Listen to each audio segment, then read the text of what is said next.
변방이 아닌 정치 중심에 서고 싶은 내 남자의 유쾌 상쾌 통쾌 정치 토크쇼 정치인싸.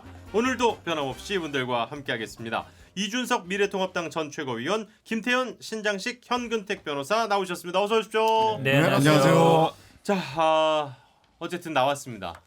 대법 판결이 났고요. 예, 이재명 경기도지사에 대한 판결이 나왔는데 친형 강제 입원과 관련한 허위사실 공표 혐의에서 1심 무죄, 2심 벌금 300만 원, 대법원은 무죄 취지의 파기환송 판결 나왔어요.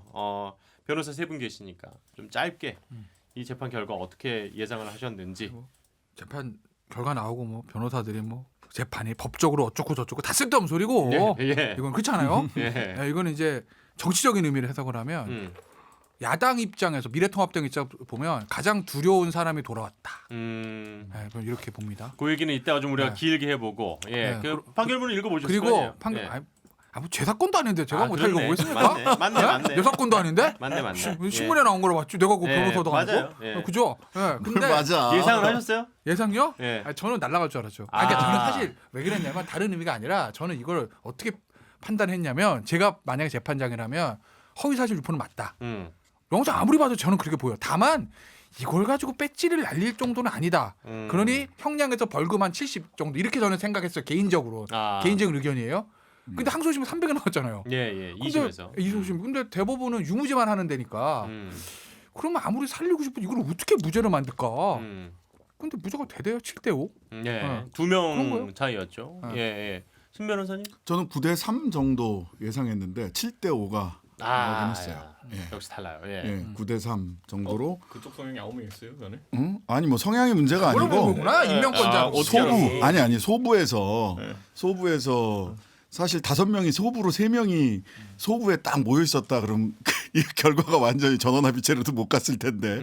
예. 근데 어쨌든 소부에서 합의를 못 했다 그럼 적어도 1명 이상 매우 강력하게 반대하는 사람이 있었다는 것이고 거기에 뭐 그냥 대략 한 2명 정도는 동의할 수 있겠다. 그 소부에 또 박상옥 대법관이 있었잖아요. 검찰 출신. 굉장히 또 촘촘하게 엄격하게 검찰 출신 법관들이 굉장히 그 형사 재판에서 좀 대체로 검찰처럼 이렇게 좀 강하게 보시는 그런 게 있어요. 근데 이제 그러다 보니까 한 9대3 정도는 나오겠다라는 생각을 했는데 7대5까지 나왔죠. 그래서 어쨌든 뭐 저는 이거는 무죄 취지 파기환송이 될 것 같다. 근데 굳이 왜 뭘 파기환송을 해? 사실관계 새롭게 드러날 것도 없는데 그냥 사실 파기 자판에서 논란을 빨리 종식시키는 게 에너지를 이렇게 분산시키지 않는 방법이지 않을까 여러모로 이런 생각은 좀 들어요. 네. 현 변호사님?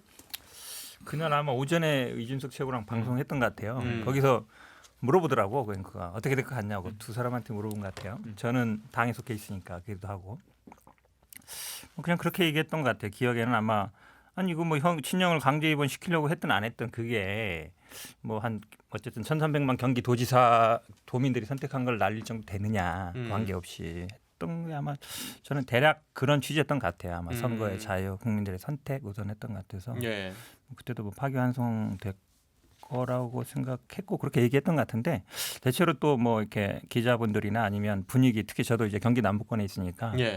뭐 기자들이나 이런 분들도 아마 대략 예상했던 것 같아요. 그런. 근데 이제 크게 벗어나진 않은 것 같아요. 워낙 큰 이슈였고 게다가 이제 내년 4월 지방선거의 또 하나의 정말 큰 중요한 변수였잖아요. 그렇다 보니까 참 많은 분들이 관심을 갖고 지켜본 건 맞죠. 예. 뭐 이준석 전 최고 입장에서는 어떻게 보셨어요? 저는 뭐 저도 날리지 않을 거라고 이제 그날 현근택 변호사랑 같이 방송하면서 얘기했던 것이 왜냐하면 사실 이게 모호성이 있어요. 어느 정도 제가 봐도 이제 TV 토론 같은 거 이제 후보가 돼서 나가 보면은 안 나가봤지. 나가봤구나. 안 나가봤지. 못 나가봤지. 못 나갔지. 우리 둘만 나가봤어. 우리 나가봤어. 우리 나가봤어요. 왜 나갔대 형은? 그럼 당연하지. 이 나가 보면은 사실 그 제가 이게 만약에 유죄로 인용되잖아요. 그럼 상대방 곤란하게 할 수 있는 질문 굉장히 생각 많이 했을 것 같아요. 그럼요. 예, 예를 들어, 상당히 여러. 제가 그날 그래서 현근택 변호사랑 방송하면서 제가 예로 들었던 게 뭐냐면은 뭐 어제 잘못한 거 있습니까 없습니까? 포괄적인 질문이잖아요. 근데 사실 제가 어제 무당이라는 걸 봤어요. 그러면은 나중에 그 사실을 들이밀면서 바로 거짓말하지 않았느냐 뭐 이런 식으로 함정 파놓고 들어갈 수 있는 거거든요. 왜냐하면 강제 입원이라는 단어를 저도 봤을 때 이게 형사적인 의미의 강제 입원이라는 것이냐 아니면 진짜 어떤 의법한 적법한 조치로 강제로 입원시킨 것이냐 이것도 아다르고 어다른 것이거든요. 그래. 보면은 왜냐하면 이분에게 시장으로서 일정한 권한이 있는 부분도 있었거든요. 보면은 그러니까 저는 이거 하나를 따져보면 예를 들어 진짜 희한한 그러니까 이게 원래 어제 이제 그 김명수 대법관이 읽을 때도 그 판결 취지해 보면은 이게 사실은 그 선거 전날 무슨 TV 토론을 하는 것도 아니고 예. TV 토론회가 있은 뒤에 일정한 시간이 있기 때문에 만약 사실관계를 다르게 얘기했다 하더라도 그 이후에 충분히 언론을 통해 가지고 정정될 개연성이 있기도 하고 그렇기 때문에 이게 선거에 큰 영향을 미치지 않는다는 취지로 이야기했는데 저는 뭐 그런 취지에서 봤을 때 이게 그 서로 이런 표현하기면 서로 바보 만들기식 토론이 되면 안 되거든요. 공직선거 토론이. 예. 오히려 좀 파지티브하게 정책을 서로 검증하고 이런 게 되려면은 내거티브만 걸면서 잔실수 정도는 좀 그래도 이해해야 되는 부분이 있다. 아주 의도적으로 진짜 무슨 그 작정하고 속인 게 아니라면. 작정하고 거짓말을 하고 이렇게 선을 그을 수 있는 사실관계에 대해 가지고 예를 들어 제주 사람입니까 그랬는데 아닌데요. 뭐 고향을 속인다든지 뭐 이런 거 있잖아요. 보면은 학력 고향 정도는 뭐 그런 거하고 학력 거기다가 속인다든지 이런 거. 그런데 그게 아니라 대충 이렇게 두리뭉실하게 작년에 뭐 잘못한 거 있죠. 뭐 이런 거. 이런 거는 솔직히 어떤 그런 일 없습니다. 그러니까 잘못한 거 많지 왜 없어요.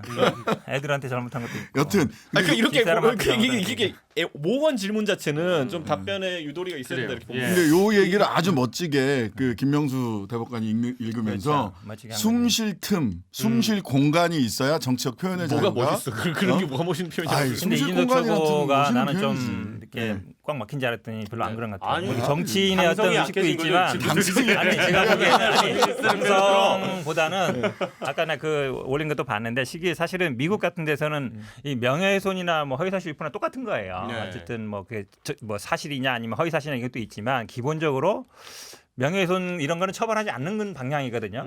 그 하지 말자 주의예요. 어쨌든 그 국민들이 판단하게 하든지 여론의 시장에 그냥 맡기자. 네. 우리나라 이게 되게 엄격해요. 뭔만에 하면 명예훼손, 기자도 명예훼손, 뭐도 명예훼손. 그게 사실은 선거판으로 오면 뭐 허위사실 이거거든요. 똑같은 거거든요. 그래서 조금 제가 보기에는 그런 걸 모두 뭐 형사 문제로 처벌하려고 하는 거는 조금 제가 보기에 선진국 그 어쨌든 기준은 아니에요. 네. 네. 좋습니다. 정치적인 의미에 대해서 이제 얘기를 좀 해볼까 하는데요. 뭐 이재명 지사가 이제는 날개를 달았다 뭐 이런 의견도 있고 드디어 이제 숨을 좀 쉴 수 있게 됐다 뭐 여러 가지 평가가 좀 다양한데 한 분 한 분 좀 얘기를 들어보겠습니다. 뭐 현 변호사님은 어떻게 보고 계십니까? 일단 우리 당이 굉장히 어찌 보면 이제 추락하는 지점이 있었잖아요. 네. 지지율도 그렇고 뭐 왜냐면 뭐 또 대통령 이거 지지율도 얘기하라. 그렇고 그리고 뭐 어쨌든 대권 후보라는 분들도 이렇게 뭐 많이 바뀐 얘기 많이 나왔듯이 그래서 굉장히 위기였어요. 네. 위기였는데 분위기 일단 조금 반전이 네. 된 게 저는 그나마 조금 다행이라 보고요. 그러니까 당 입장에서 보면 그렇고요. 네네. 그러니까 이재명 지사 당연히 어쨌든 뭐 날개 다른 거죠. 그동안 여러 가지 의혹이 있었잖아요. 여러 가지 뭐 무슨 뭐 연예인 추문도 있었고 네네네. 아니면 무슨 뭐 조폭 연루도 있었고 많았는데 그걸 어쨌든 다 이겨낸 거예요. 그러니까 그런 면에서 본다 그러면 사실은 정치라는 게 대선 과정 뭐 당내 경선 과정이랑 굉장히 어찌 보면 치열하잖아요. 그렇죠. 상대방하고 싸움이고 이런 건데 어쨌든 그런 거에 대한 맷집은 보여줬다. 그런 면에서 보면 뭐 그 개인한테도 제가 보기에 굉장히 좋은 어쨌든 기사 회생뿐만 아니라 제가 보기엔 뭐 거의 지옥에 갔다 온 거죠. 왜냐하면 7대 5였는데요. 이게 네네. 모르겠어요. 6대 6이었다가 7대 5가 되는지 아니면 뭐 9대 뭐 4였다가 되는지 모르겠는데 6대 6이면 결론이 안 나는 거예요. 그렇죠. 과반 넘을 때까지. 네. 근데 과반이 7이에요 무조건. 12명이었으니까. 그렇죠, 그렇죠. 그러니까 정말 한 끗 차이로 사는 거거든요.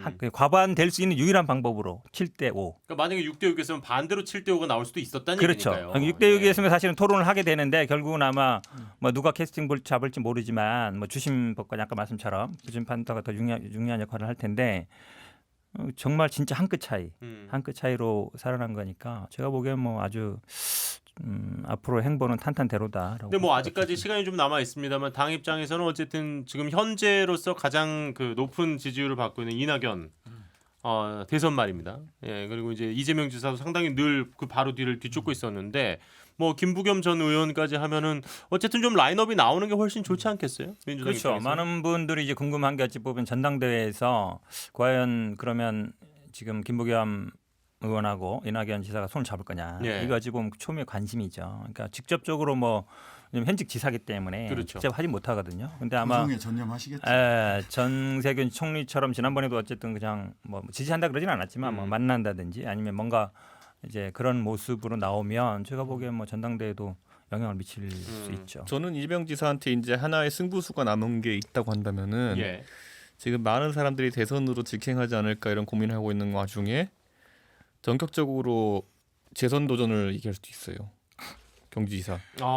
저는 이거 굉장히 이제 카드로 봐야 될 것이 뭐냐면은 지금 이재명 지사가 이 법적인 문제를 덜어내 가지고 대선 가지고 장애물이 없어졌잖아요. 예. 그런데 한 가지 문제는 뭐냐면은 내년 이제 한 7월쯤에 이제 대선 레이스가 시작될 텐데 민주당에서 1년 정도 남았네요. 지금까지 지사직을 가지고 있으면서 대선 경선을 뛰는 사례는 제가 본 적이 없는 것 같습니다. 제 주자 중에. 이게 거의 불가능해요. 왜냐하면 대선 경선이라는 거는 일반적인 국회의원 경선 이런 거랑 다르게 진짜 전국을 계속 돌아다녀야 되거든요. 예. 그렇다면 도전과 병행할 수 없는 부분이 있어요. 그런데 이재명 지사가 지금 이제 취임한 지 2년 갓 됐는데 이제 3년 갓 된 다음에 한 텀을 마치지 않고 나간다는 게 부담이 될 수 있거든요. 근데 이게 공교롭게 지금 이제 내년에 스킵하게 되면은 재선을 하고 나면 그때는 바로 이제 대선에 나갈 수 있거든요. 예. 임기를 줄이지 않고도. 그렇기 때문에 저는 이재명 지사가 지금 올해 55이거든요. 예. 그러니까 저는 60 이전에 어차피 다음번에 도전해도 대통령 도전이라는 의미에서 저는 이번에 하나 결단할 수 있는 지점도 있다 이렇게 근데 봅니다. 지금 그 전당대회에서 저는 그럴 가능성 별로 없는 것 같아요. 왜 그러냐면 지난번에도 아마 듣고 세 분이 좀 하셨는데 음. 이재명 그때 성남시장이었어요. 네네네. 안희정 현직 지사였어요. 네. 이분들이 다 현직인 상태에서 휴가 내고 이러면서 이제 어쨌든 했거든요. 그러니까 사실은 현직에 있기 때문에 뭐 한번 못한다.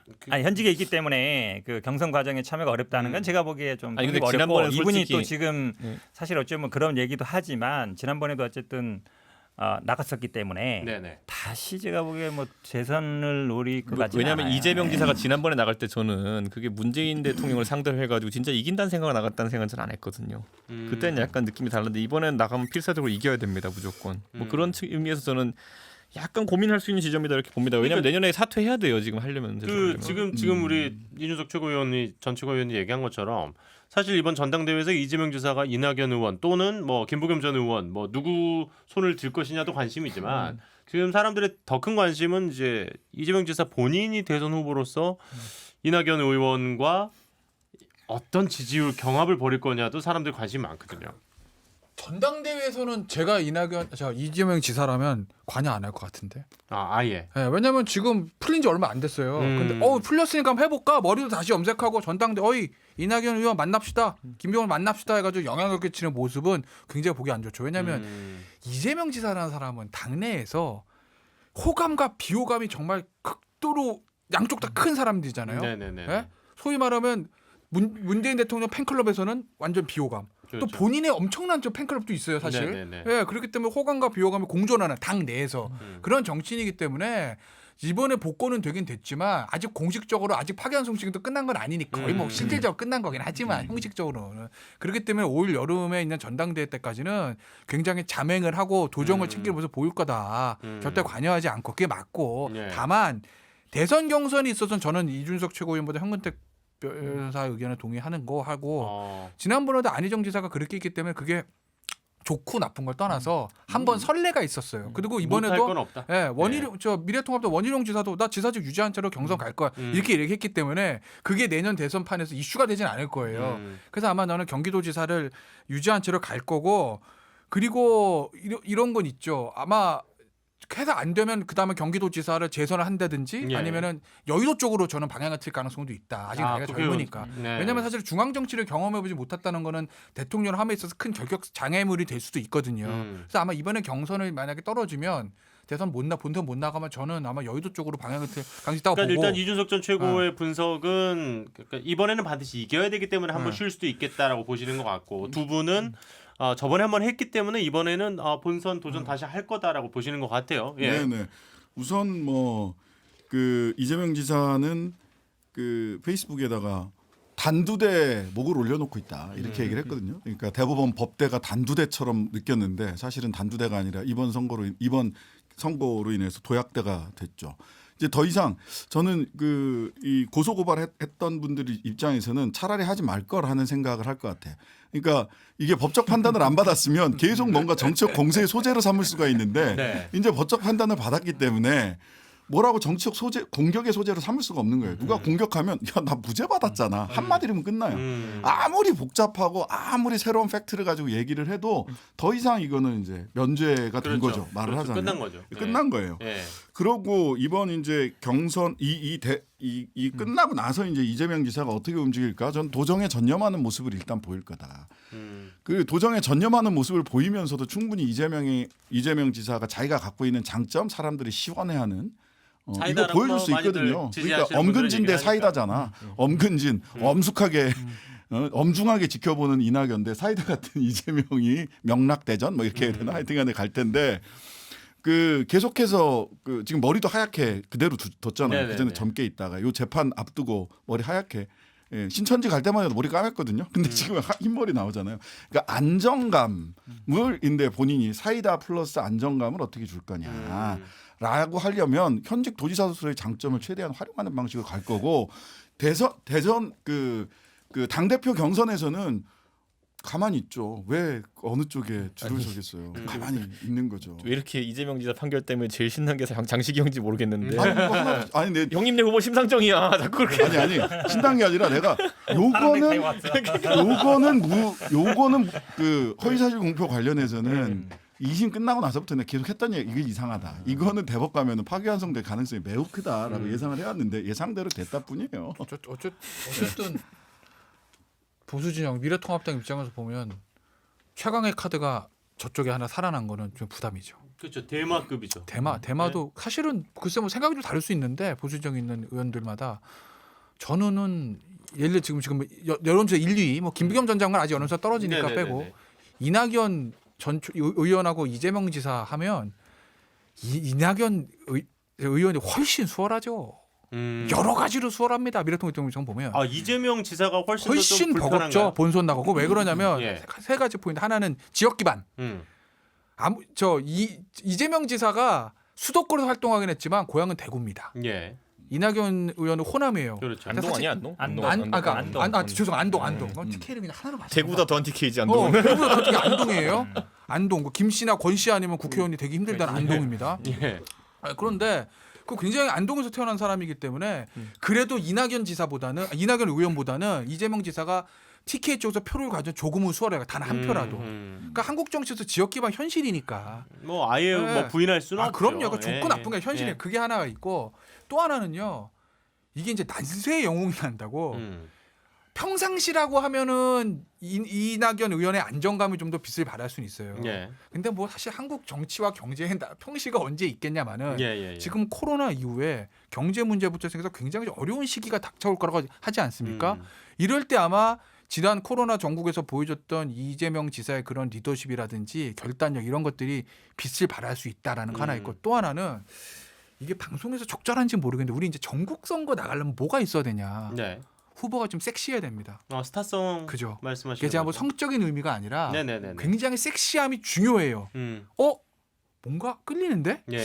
뭔가 궁금한데? 음. 이제까지 대통령을 보세요. 노무현 대통령 갖춰 있습니다. 당시에 박근혜 대통령도 그랬어요. 예. 그런 것들이 큰 정치를 하려면 있어야 되는 게 현실이에요. 그런데 이낙연 의원은 너무 무미건조하거든요. 근데 그에 반해 이재명 지사는 뭔가 호기심을 자극하는 요소들이 있다는 거죠. 개인적인 매력들이.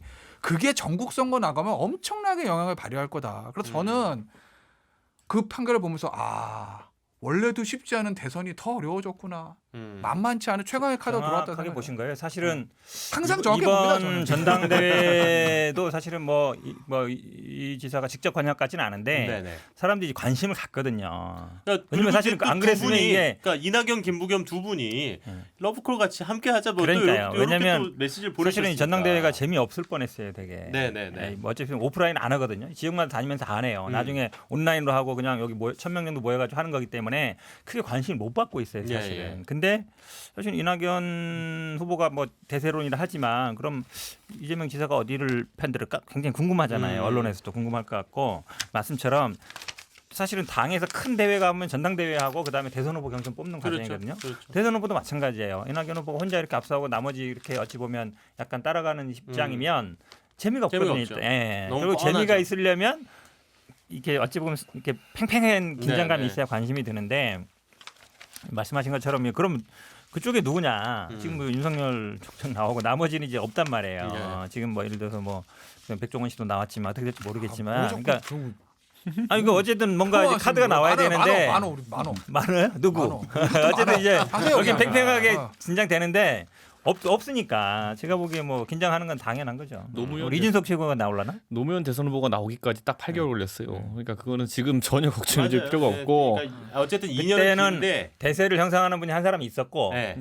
나머지들은 어찌 보면 있었던데 어쨌든 한 사람은 아니 그 당시 있었죠. 어떻게 이인재 후보가 대세입니까? 그러니까 그땐 이인재 후보가 대세였지. 민주당 내에선 대세였겠지만, 그러니까 지금의 황교안 대표 같은 위치에 있던 분이에요, 그분은. 그런데 반대로 전 국민적으로 봤을 때는 오히려 그분이 대세가 아니었기 때문에 노무현을 만들어낸 거죠. 그러니까 저는 지금 시점에서 분명히 미래통합당도 뭐 왜냐하면은 민주당의 지형이 좁아지잖아요. 예를 들어 민주당의 지지율이 이제 계속 이제 축소돼가지고 대한민국 한 30% 대표하잖아요. 예. 대한민국의 나머지 70%가 대통령 후보 못 만들 것 같습니까? 저는 그거는 지금 걱정할 일이 전혀 아니고 예.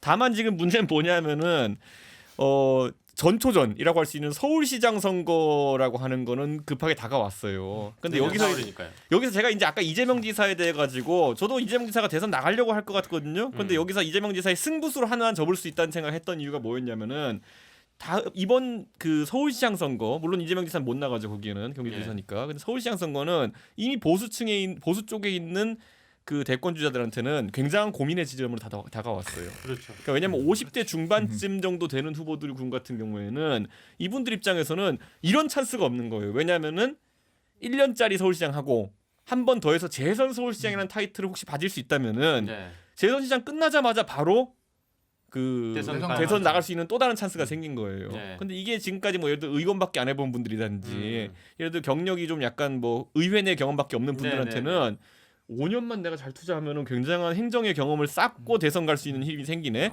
그리고 서울시장이란 자리는 이번에 박원순 시장 돌아가시면서 우리가 정무직 숫자를 봤잖아요. 네. 내가 월급 줄 수 있는 진짜 정무직만 해도 27이라 되잖아요. 보면은 거기다가 산하 기간까지 하면은 재선 캠프를 꾸릴 수 있는 거거든요. 이건 지금의 뭐 예를 들어 3, 4선 의원급, 예를 들어 뭐 굳이 열거하자면은 나경원 의원이라든지 예. 아니면 김용태 의원이라든지 이런 약간 지금 바로 대권에 가긴 뭐하지만은 나이는 이제 딱 그 50대 중반쯤에 걸치고 50대 후반쯤에 걸친 분들한테는 엄청나게 매력 있는 지점이에요. 난 그런 면에서 근데 이분들이 제가 말하는 맞아, 이분들이 그거죠. 만약에 서울시장 보궐선거가 없었으면은 어쩔 수 없이 대선 나가야 되는 상황일 수도 있었어요. 그래요. 예, 근데 지금 시점에서 이거를 빨리 딱 판을 가르는 게 중요하다. 그래서 저는 지금 민주당 내에서도 보면은 그 우리가 소위 얘기하는 탑티어 대선 주자군 예. 이낙연, 그 이재명 이분들 말고는 나머진 전부 다 지금 머릿속이 고민일 겁니다. 보면은. 그 아까 그래서 이재명 지사가 저는 대선 경선에서 최선을 다해서 뭐 뛸 거라고 생각을 해요. 일단. 근데 만약 그게 아니다. 이준석 그 최고 예상처럼 그게 아니다라고 한다면 저는 그 아무리 여의도 정치가 중요하다고 하더라도 원내로 갈까?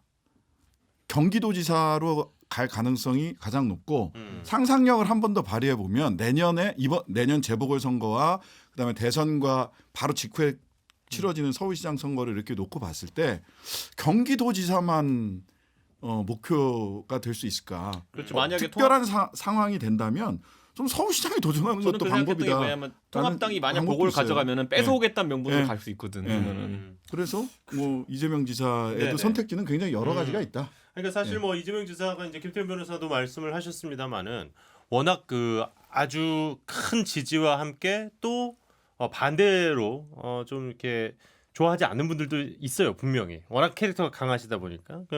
근데 사실 이재명 지사가 팬덤이 더 많이 생기게 된 데는 특히 그 여름에 계곡 계곡산. 이런 그런 거거든요. 그런 행정력에 있어서는 정말 그쪽 지역 분들한테 상인분들을 또 직접 가서 설득하고 이런 지점들이 아주 강하게 매력적으로 어필을 한 것 같은데. 그래서 제가 아까 그 난세에 맞는 지도자라고 말씀드렸는데 네. 뭐 코로나 때도 보고. 근데 그게 장점이 될 거예요 대선 경선 나오면. 그러면은 일단은 근데 논의의 과정이 제가 쭉 들어보니까 어쨌든 이낙연 의원 쪽으로는 좀 다들 생각을 하시고 그걸 전제로 얘기를 하시는 것 같네요. 뭐가 이낙연이요? 어대낙 어차피 안 대통령은 아니 그러니까 대선 후보 예, 대선 후보에 일단 지지율로 하면 이낙연이 1등이고 그다음에 이재명 지사인데 두 사람의 이제 그 싸움에서 본선 경쟁력은 저는 보수 정당 입장에서는 이낙연 의원보다는 이재명이 훨씬 버거운 상대. 그러니까 본선 경쟁력이 민주당 입장에서 보면 이재명이 훨씬 낫다는 건데 문제는 당내 경선이잖아요. 그렇죠. 그러니까 아까도 제가 말씀드렸고 허유를 하면서 얘기했죠. 워낙 당내에서 그러니까 당 밖에 호감 비호감 갈리는 건 어떻게 너무 당연한 건데 진영 논리니까 당 내에서도 저 호감 비호감이 엄청나게 갈리잖아요. 근데 가만 생각해 보면 그게 저 2016년 대선 경선이랑은 또 다를 거예요. 왜? 2016년 대선 경선 상대는 누굽니까? 당시의 문재인 후보, 지금 문재인 대통령입니다. 그렇기 때문에 당시의 문재인 후보와 각을 세운다는 거는 엄청나게 부담일 수 있었어요. 그렇죠. 대세론이었고 워낙 팬덤이 많은 정치인이고. 근데 지금은 누구죠 상대가? 이낙연 의원입니다. 이낙연 의원이 무슨 친문에 적자를 할 수 있습니까? 없습니다. 그렇기 때문에 그 지난 대선 경선 때 있었던 그 문재인 대통령, 당시 문재인 후보의 열성 팬들과 있었던 충돌의 어떤 그 농도는 지금은 훨씬 옅어질 수밖에 없다. 그리고 기본적으로 다 민주당 당원인데 상황 봐서 당시는 그냥 문재인 후보가 후보 달고 대선 가는 게 정해진 코스잖아요. 여론조사를 보나 뭐로 보나 본선 경쟁 마찬가지고. 근데 지금은 꼭 그렇게만은 장담할 수 없거든요. 그렇다고 보면 야 본선은 누구를 보내야 되지라는 거 생각을 하면 이낙연 지사에 대한 그 당내 비호감 등은 경선 과정에서 상당히 옅어질 수도 있다. 저는 근데 이제 이재명 지사가 지금 이제 가장 위력적인 지점은 뭐냐면요. 일반적인 선거 구도를 민주당 내에서 깨버릴 수 있는 상황이다. 뭐냐면 민주당의 선거 구도를 하면 수도권에서 한 55대 45 하고 그다음에 호남에서 몰표 받고 그다음 부산에서 한 30% 땡겨가지고 그 합쳐가지고 이제 이기는 게 시나리오거든요. 그게 이제 소위 말하는 PK 역할론이거든요. 예. 친노가 근간으로 삼고 있는. 그런데 보통 일반적인 선거에서 나왔던 55대 45 정도의 수도권 우위가 아니라 지금 이재명 지사가 그 도지사 그 어플블 레이팅이라죠. 그 직무수행 평가 보면 70% 넘긴 경우가 있어요. 맞아요. 그렇죠. 그럼 이 상황에서 좀 골치 아픈 상황이 뭐냐면 호남표는 그대로 가져간다 봤을 때 부산표를 크게 의식하지 않고 수도권 중심의 선거를 한번 치러보겠다는 작정으로 나올 수도 있어요. 이재명 지사가. 근데 그렇게 됐을 때 이제 사실 통합당 입장에서는 답이 없는 상황이 나올 수도 있거든요. 왜냐면은 경기도 인구가 1,400만, 유권자가 1,000만 될 거 아닙니까? 네. 그러면 6,700만 표 거기서 먹고 시작하면은 다른 데서 통합당이 어디서 표를 가져오지? 그러니까 통합당이 그럼 후보가 낼 때 있어가지고 고민이 깊어집니다. 그렇다고 해가지고 부산에서 어떤 후보를 낸다 그래가지고 부산이 그러면 호남처럼 90% 지지를 해줄 것이냐? 그것도 아니에요. 뭐 그런 상황도 아니에요. 결국에는 경기도에서 70% 어프로벌을 갖고 있는 그 이재명의 표를 뺏어오는 경기도 후보를 낼 수 있느냐? 그게 누구냐? 뭐 남경필이냐? 아니거든요. 제가 봤을 때는. 그러니까 이게 현재까지는 없어. 문제는 그러니까 고민스러운 거지. 그러니까 차라리 그 여권의 표의 핵심이 뭐냐면 과거처럼 수도권 55는 갖고 있고 예를 들어 호남은 갖고 있고 부산에서 뺏어오자 해가지고 예를 들어 뭐 김경수를 냈다 조국을 냈다 이러면은 그것보다 센 부산 사람은 찾을 수 있죠. 그건 당연히 통합당에서. 근데 수도권에서 이재명보다 센 사람을 찾는다? 야 머리 아프다 이런 상황 나올 겁니다. 되게 제가 보기에는 굉장히 예리한 분석이에요. 두 분 다. 너무 좋아하잖아. 너무 정확한 분석이 왜 그러냐면 이 이것이 확 미소 어떻게 하실 폈어. 거예요? 자연스러우니까 너무나 우리 땡기려고? 정직하게 얘기하는데 개인적으로 넘어와야 돼. 이 이재명 지사가 많이 어찌 보면 우리 당원들하고 많이 해주던 경우가 문재인 대통령하고 경선도 있었지만 경기도지사 경선 때 전해철하고 했었거든요. 그때 엄청나게 치열했어요. 근데 결국은 어쨌든 본인도 이제 노력을 하겠죠. 그런 사람들하고 다가가려고 손을 잡으려고 노력을 할 텐데 그게 일단 당내에서 일단 어느 정도의 좀 만드는 게 문제고 제가 이 이재명 지사 오픈할 때 그 선거 개소식 때 한번 갔어요. 그랬더니 안동에서 갓 쓴 사람들 진짜로 지금도 재작년이잖아요. 갓 쓴 할아버지들이 오셨더라고. 제가 한 90년대 안동 김 씨랑 안동 권 씨 결혼할 때 한번 갔은 사람들 보고 한 진짜 한 30년 만에 그만큼 어찌 보면 이제 보수 그러니까 사실은 우리 당의 항상 고민이 영남 그중에 대구나 부산이잖아요. 네네. 그러니까 지금 김부겸 전 의원도 예. 영남 300만 표 책임진다 이거거든요. 그러니까 안 날려져 있는데 안동이라는 게 굉장히 큰 장점이 될 수 있어요. 왜냐하면 대구 경북을 어느 정도 하면 또 부산은 또 원래 어느 정도 기반이 있기 때문에 할 수 있다라는 그런 생각들이 있거든요. 그러니까 제가 보기에도 그러니까 그만큼 어찌 보면 야당이 두려워하는 후보인 건 맞는 거죠. 탈승부처가 PK면은 네. 그러니까 그게 그 말이에요. 상대가 이낙연이면은 PK 표 뺏어올 후보 많아요 보면은. 근데 상대가 이재명이면 수도권 표 뺏어올 후보가 지금 있느냐. 이게 좋습니다. 문제죠. 예. 그래도 대선에 이낙연 의원이 나오셔야 됩니다. 그러니까 그리고 심상정 대표도 꼭 나오셔야 됩니다. 지금 그러니까 저는 약간 두 분이 되게 진심으로 말씀하시는 건 늘 믿고 있는데 가끔 이분들이 좋아하는 게 민주당이 좋은 건가 이거에 대해서는 잘 생각해 보시길 바라면서 자, 두 번째 주제로 넘어가도록 하겠습니다.